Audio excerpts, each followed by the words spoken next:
৫ ওয়াক্ত নামাজের সুন্নাহসম্মত কেরাত কোনগুলো? সেখান থেকে ২-৩ আয়াত তেলাওয়াত করে নামাজ আদায় করলে কি সুন্নাহসম্মত কেরাত হয়েছে বলে বিবেচিত হবে? খুবই দরকারি একটি প্রশ্ন, প্রিয় দর্শক। এই প্রশ্ন উত্তরে বলতে চাই, ৫ ওয়াক্ত সালাতে আমরা সূরা ফাতিহার পরে যে সূরা মিলাবো বা কেরাত পড়ব, সেটা নবী আলাইহিসসালামের সুন্নাহ অনুযায়ী হওয়া দরকার। তিনি কোন মাপের সূরা তেলাওয়াত করতেন? কতটুকু তেলাওয়াত করতেন? উত্তর হলো, ফজরের সালাতে তিনি সাধারণত তেওয়ালে মুফাসসাল হাদিসের ভাষায় মুসনাদ আহমদে বর্ণিত হয়েছে যে তেওয়ালে মুফাসসাল অর্থাৎ একটু দীর্ঘ সূরাগুলো তিনি তেলাওয়াত করতেন ফজরের সালাতে, এবং যোহরের সালাতেও তাই। তবে যোহরের সালাতে কখনো কখনো মধ্যম আয়তনের যে সূরাগুলো আছে সেগুলো তেলাওয়াত করতেন, সেটাকে আওসাতে মুফাসসাল বলা হয়েছে হাদিসের ভাষায়। আর আসর এবং এশার নামাজে তিনি সবসময় আওসাতে মুফাসসাল বা সাধারণত তিনি মধ্যম আয়তনের সূরা পড়তেন। আর মাগরিবের নামাজে সবচেয়ে ছোট মাপের সূরাগুলো তিনি তেলাওয়াত করতেন, যেটাকে কেসার মুফাসসাল বলা হয়। তাহলে যোহর এবং আসরে তেওয়ালে মুফাসসাল বা সবচেয়ে দীর্ঘ সূরাগুলো, আর আসর এবং এশায় সবচেয়ে মধ্যম ধরনের সূরাগুলো, এবং মাগরিবের নামাজে সবচেয়ে ছোট সূরা পড়াটাই হলো সুন্নাহ। তবে যোহর নামাজে কখনো কখনো মধ্যম মাপের সূরাটাও পড়া যেতে পারে। এগুলো সাধারণ অবস্থায়। কখনো কখনো এই নিয়মের ব্যত্যয় করে অন্য যে কোনো জায়গা থেকে যে কোনো পরিমাণ তিনি পড়েছেন সেটাও সাব্যস্ত হয়েছে। তবে সচরাচর এবং বেশিরভাগ সময় এটা মেইনটেইন করা উত্তম বা ভালো। এখন তেওয়ালে মুফাসসালের সংজ্ঞাটা কি?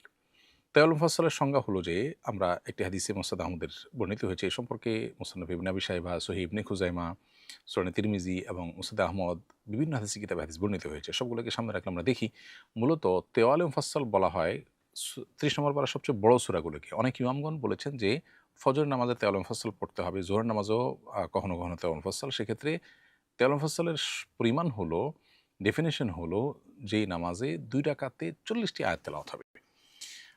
আপনি ৩০ নম্বর পারার শুরুর দিকের সূরাগুলো যদি পড়েন তাহলে তেওয়ালে মুফাসসাল হয়ে যাবে। তো এটা হলো তেওয়ালে মুফাসসালের সংজ্ঞা। মুসনাদ আহমদের একটি বর্ণনা পাওয়া যায়, যেই বর্ণনায় নবী করিম সাল্লাল্লাহু আলাইহি ওয়াসাল্লাম যোহরের নামাজে সূরায়ে বুরুজ, সূরায়ে ওয়াল-লাইল, তারপরে সূরায়ে ওয়াত-তারিক, সূরায়ে গাশিয়া এগুলো পড়েছেন, সাব্যস্ত হয়েছে। এগুলো হলো মধ্যম স্তরের সূরা তেওয়ালে মুফাসসাল। আর ফজর নামাজের তার চাইতে দীর্ঘ তেলাওয়াত তিনি করেছেন। এগুলো হলো সাধারণ অবস্থায়, স্বাভাবিক অবস্থায়। এর বাইরে যোহর নামাজে নবী সাল্লাল্লাহু আলাইহি ওয়াসাল্লাম ওয়াল-লাইলি ইযা ইয়াগশা ওয়াশ-শামসি ওয়াদ-দুহা পড়েছেন, সেগুলোও কিন্তু মধ্যম স্তরের সূরা, এবং এগুলোও কিন্তু বোঝা যায় যে তেওয়ালে মুফাসসাল অর্থাৎ মাঝামাঝি আয়তনের সূরা তিনি তেলাওয়াত করতেন। আবার কখনো কখনো দীর্ঘ আয়তনের সূরা তেলাওয়াত করেছেন, সেটিও প্রমাণিত হয়। সো ইবনে খিজামার হাদিসে বর্ণিত হয়েছে যে নবী করিম সাল্লাল্লাহু আলাইহি ওয়াসাল্লাম যোহর এবং আসরে মধ্যম মাপের সূরা ওয়াল-লাইলি ইযা ইয়াগশা ওয়াশ-শামসি ওয়াদ-দুহা এগুলো পড়লেও ফজর নামাজে তার চেয়ে দীর্ঘ সূরা পড়তেন। তাহলে এটা মেইনটেইন করা সুন্নাহ। ইমাম সাহেব এসে লক্ষ্য করে করলে সেটা ভালো হবে। আমরা ব্যক্তিগত নামাজ পড়লে সেটাতেও আমরা এই সুন্নাহগুলোকে আদায় করার চেষ্টা করব। কারণ নবী সাল্লাল্লাহু আলাইহি ওয়াসাল্লাম বলেছেন, সল্লু কামা রাআইতুমুনি উসাল্লি, আমাকে যেভাবে সালাত আদায় করতে দেখেছো তোমরা সেভাবে সালাত আদায় করো। তবে বিভিন্ন বর্ণনার আলোকে এই নামাজগুলোতে ব্যতিক্রম, অর্থাৎ ছোট সূরা দিয়েও কখনো কখনো করেছেন তিনি, অন্য জায়গাতে তেলাওয়াত করেছেন। এই মাপটা ঠিক রেখে, ধরুন আপনার সূরা আম্মা ইয়াতাসাআলুন, সূরা নাজিআত, ফজর নামাজে এই ধরনের লম্বা সূরা আপনি তেলাওয়াত করলেন। এই মাপটা ঠিক রেখে কোরআনের অন্য যেকোনো জায়গা থেকে তেলাওয়াত করলেও সুন্নাহ আদায় হয়ে যাবে। মাপটা হলো এটা মূলত।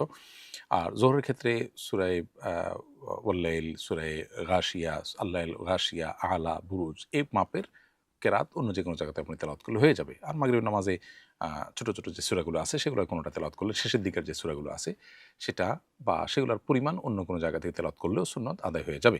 সফরে নবী করিম সাল্লাল্লাহু আলাইহি ওয়াসাল্লাম সাধারণত খুব ছোট করে নামাজ পড়তেন। এর মধ্যে আ প্রথম রাকাতে সূরায়ে কাফিরুন, দ্বিতীয় রাকাতে সূরায়ে ইখলাস পাঠ করার বিষয়টি প্রমাণিত রয়েছে। আবারও বলছি, এই বিষয়গুলো সাধারণ এবং স্বাভাবিক অবস্থায় মেইনটেইন করা সুন্নাহ। তবে এর ব্যতিক্রম করাটাও নবী সাল্লাল্লাহু আলাইহি ওয়াসাল্লাম থেকে সাব্যস্ত আছে কখনো কখনো।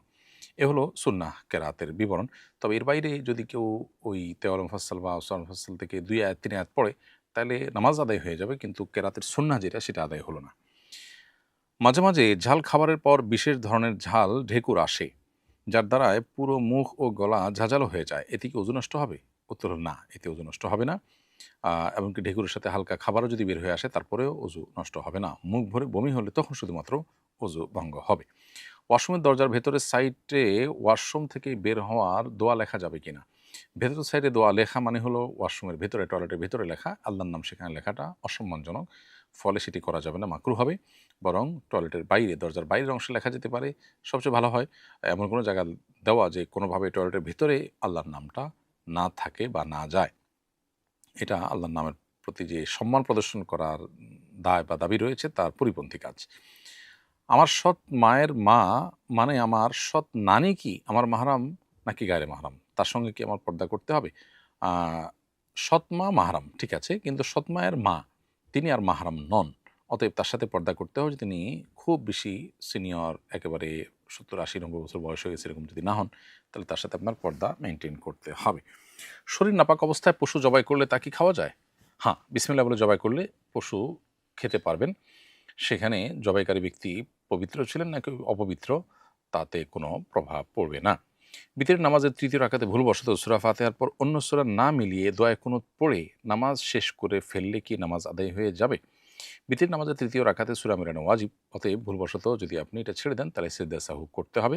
সিজদা সাহু করলে নামাজ হয়ে যাবে, সিজদা সাহু না করলে সে নামাজটাকে আবার পুনরায় দোহরাবেন। দেশি গরুকে অন্য জাতের বীজ দিয়ে প্রজনন করা যাবে কিনা, এটা সৃষ্টির পরিবর্তন হিসাবে গণ্য হবে কিনা?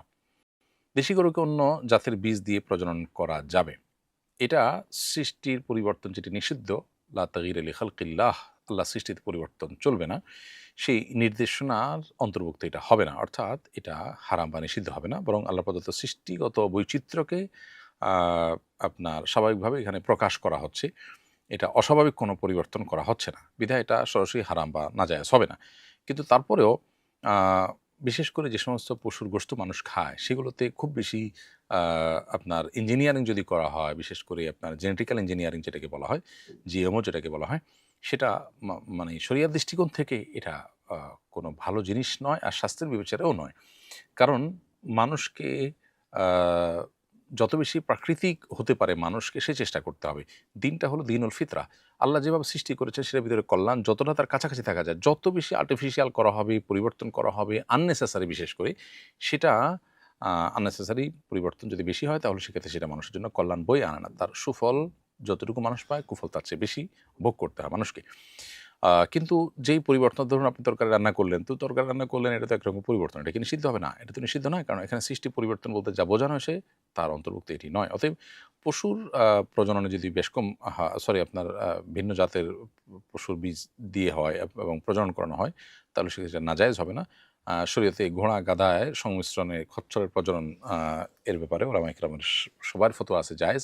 বিধায় পশুতে এটা করা নাজায়েজ নয়। কিন্তু মানুষের খাদ্যের মধ্যে জেনেটিক্যালি বা আপনার আ উম জ বায়োলজিক্যালি যদি বড় কোনো চেঞ্জ আনা হয়, সেটা অনুচিত। সেটাকেও হারাম বলা কঠিন, হারাম বলা যাবে না।